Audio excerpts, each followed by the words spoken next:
তালিবানের সঙ্গে সুসম্পর্ক কেন চাইছে ভারত? গত 15 মের ঘটনা।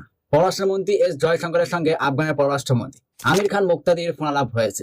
সেদিন সন্ধ্যাতেই জয়শঙ্কর এক্সে লেখেন, সন্ধ্যাবেলায় ভারপ্রাপ্ত আফগান পররাষ্ট্রমন্ত্রী আমির খান মুক্তাদির সঙ্গে খুব ভালো কথাবার্তা হলো। 1999 সালের পর ভারত সরকারের কোনো মন্ত্রী তালিবান কোনো মন্ত্রীর সঙ্গে এরকম প্রকাশ্যে যোগাযোগ রাখেননি। এছাড়াও আফগান পররাষ্ট্রমন্ত্রী আমির খান মুক্তাদির ভারত সফর।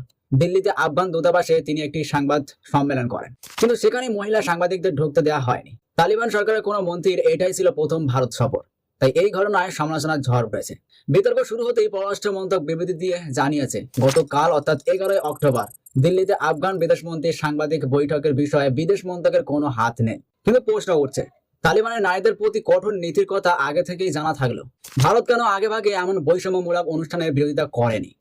এখন প্রশ্ন হলো, কেন ভারতের সঙ্গে তালিবানের সম্পর্ক ঘনিষ্ঠ হচ্ছে? কোন প্রয়োজনে এই দুই দেশ কাছাকাছি আসছে? আসুন সেটারই পোস্টমর্টম করি আজকের এই ভিডিওতে।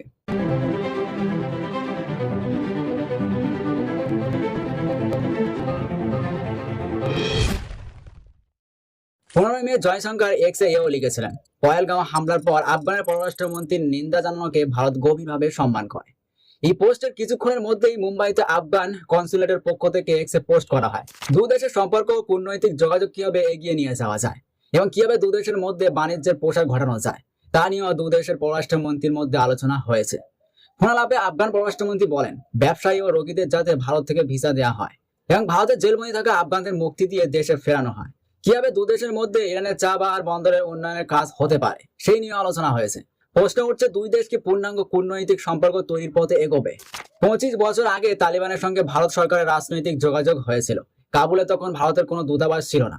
তবুও সে সময় পররাষ্ট্রমন্ত্রী জয়সওয়ান্ত সিং তার আফগান কাউন্টার পার্ট মোল্লা ওয়াকিল আহমেদ মুক্তাওয়াকিলকে ফোন করতে বাধ্য হয়েছিল। তার কারণ হলো, ইন্ডিয়ান এয়ারলাইন্সের একটি যাত্রীবাহী বিমান IC-814 চিন্তাই করে নিয়ে যাওয়া হয়েছিল কান্দাহার এয়ারপোর্টে। সে সময় পণবন্দি করা ওই যাত্রীদের মুক্তি দিতে ছিনতাইকারীদের সঙ্গে ভারতের আলোচনার মধ্যস্থতা করেছিল তালিবান।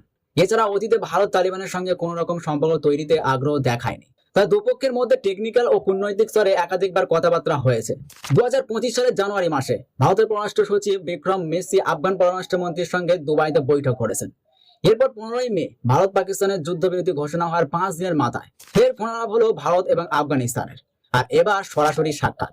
ওয়াশিংটন ভিত্তিক থিঙ্ক ট্যাঙ্ক ব্রুকিংস ইনস্টিটিউশনের সিনিয়র ফেলো তানিম মাদান বিবিসিকে বলেছেন, দুই দেশের পররাষ্ট্র মন্ত্রীদের কথা বলার পেছনে সবচেয়ে বড় ভূমিকা আছে পাকিস্তানের। আসলে সত্যই আমার বন্ধু এই ধরনের ভাবনা জিও পলিটিক্সের ক্ষেত্রেও একইভাবে প্রযোজ্য। তিনি জানান, পাকিস্তান ও আফগানিস্তানের সম্পর্কের মধ্যে যে ফাটল আছে ভারত তাকে কূটনৈতিকভাবে কাজে লাগাতে চায়।